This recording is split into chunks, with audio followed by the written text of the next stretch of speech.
Sa sobrang salimuot ng pinagdadaanan ngayon ng bansang Pilipinas, dahil nagkabulgaran nga ang napakalalaking bilyon-bilyong mga korupsyon na ginagawa pala sa ilang mga senador at congressman. Sila pala yung uri ng mga taong labis na nagpapalubog at nagpapahirap sa Pilipinas dahil sa kanilang korupsyon na patuloy na iniimbestigahan ng ICI, ang Independent Commission on Infrastructure, na labis na rin pinagdududahan o kinukulapulan lamang ng pagdududa na maging ang mga investigador nito ay nagsipag-resign dahil sa sobrang pressure o takot sa mga mai-impluensyang kawatang mga mambabatas. Litong-lito na rin ang mga tao kung sino ang pakikinggan ng mga tagapagtanggol na mga patas na mamamahayag kuno sa social media. Ay papayo natin ang pakinggan nila ay ang nasa patas na pamamahayag at tunay na walang kinikilingan ang iilan sa mainstream media na malinis ang pagkatao. Halimbawa ni Jessica Soho, Karen Davila na nag-expose ng katiwalian talaga at hindi palamunin ng mga politiko o kaibigan. Pati ang nasa mainstream media ay ganun na rin na merong pinapanigan ng ilan. May kinikilingan. Ganun naman talaga. Pag ang mga tao ay may kikilingan pa rin yan na kaibigan o pinakikinabangan kung kaya't hanapin ang mga walang kinikilingang mga mamamahayag. Dahil kung pakikinggan natin yung kampi sa mga Duterte, side nila ang ipinagtatanggol, kapag ganun din sa PBBM, side din lang ang pinagtatanggol. At ganun din ang intensyon ng mga kakamping sa panig nila Leni Robredo at iba pa. At ang dilawan, litong-lito na ang mga tao sa kung sino ang tama, sino ang totoo. May investigasyon nga ngunit hindi satisfied ang iba. Ano naman daw at hindi piniimbestigahan yung ibang dapat siguro kinatatakutan nga. Ang Kongreso at Senado ay kinapapalooban ng mga matatanda at ng mga bago na mga mambabatas. Ang kagandahan sa mga batang bago ay walang takot sila at walang preno sa pagbubulgar ng mga katiwalian. Sila'y hindi pa nababahiran, tunay na makabayan. Kung kaya't ganun ang galit sa korupsyon na matagal ng gawain ng mga matatandang mambabatas. Tulad ni Congressman Kiko Barsaga, yun ay sinispinde ng kanyang mga kasamahan ng 60 days dahil sa malabis na pagtuligsa at pag-expose niya ng katiwalian laban kay Speaker Romualdez at sa presidente at mga kongresista na mga kontraktor din. Ang kalakaran ay ang majority na pagboto laban sa kanilang ididisiplinahin ng kasamaan sa Kongreso na si Barsaga. Ngunit maraming pumupuri rin sa batang ito. Nun din kay Congressman Lebiste na walang habas, walang takot sa kanilang pag-i-expose ng mga katiwalian, lalo na ng pangkasalukuyang pamunuan ni PBBM ng mga kontratistang congressman na makapangyarihan din. Tandaan natin, ang batang congressman na si Kiko Barsaga ay Gen Z, kung kaya't marami nakikisimpatiya sa kanya. Ang mga kabataang galit na rin sa mga matatandang mga mambabatas na hindi na pagbago ang ating bansang Pilipinas sa tagal nilang naupo. Hindi umunlad, kundi lumaganap ng todo ang korupsyon. Bagamat si Barsaga ay sinasabi ng ilan na mga tumituligsa naman sa kanya na maka-Duterte, o maaaring galit lang talaga siya sa mga korupsyon na kanyang ina-expose. May mga magulang na mga nagagalit na rin at nasaktan sa ginawa ng mga mahaniyang mga congressman na pagsususpindi sa kanya ng 60 days. Ngunit ang batang congressman ay hindi napapigil at patuloy sa pag-expose.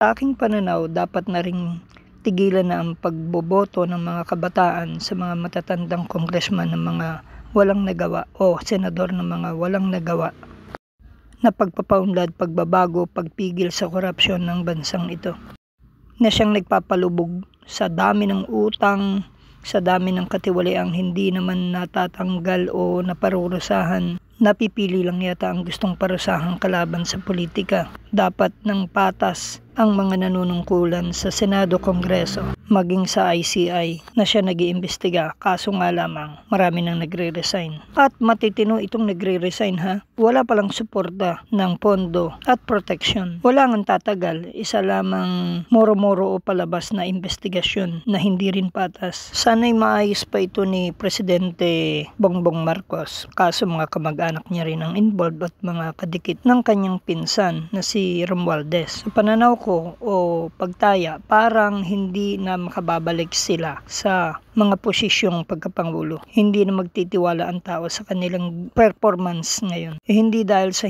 ako ay laban sa Marcos. Gusto ko nga sana at ako ay umaasang iba silang tao, mabuti. Sana'y sila rin ang susi ng pagbabago ng Pilipinas at pag-unlad. Sila ang presidente. Parang mahihirapan na rin ang mga Duterte dahil sa ikinulapol ng mga issue, pero ang mga kabisayaan na mas marami sa Ilocanoan ay matindi pa rin ang suporta sa mga Duterte. Sa Kabisayaan at Mindanao, bibihira ang sa mga lugar na iyon ang boboto sa Marcos o Romualdez kung may tatakbo mga presidente. Dahil sa issue nila Romualdez at Marcos ng flood control, investigation at pagkuha sa pondo ng PhilHealth. Wala silang isinasamang kapolitikan nila na dapat imbestigahan at parusahan. Sawa na sila sa mga Taga-Luzon. Pero si Leni Robredo pwedeng subukan malinis.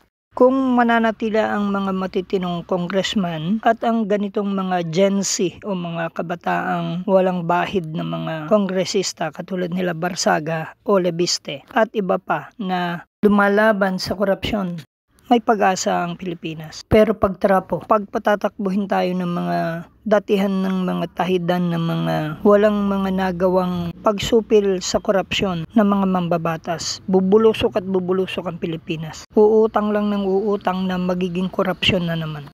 Lulubog ang Pilipinas. Wala pa ring magtitiwalang investor na foreign. Walang tutulong ng taga-ibang bansa ng investment dahil baka ikukurap na naman. Dahil kung ang buwis ng bayan na binabayad ng mga Pilipinong mga manggagawa at mga negosyante at mga mahihirap sa mga lupa at iba pang mga buwis ay kinukurap ng politiko, may magtitiwala pa kayang taga-ibang bansa?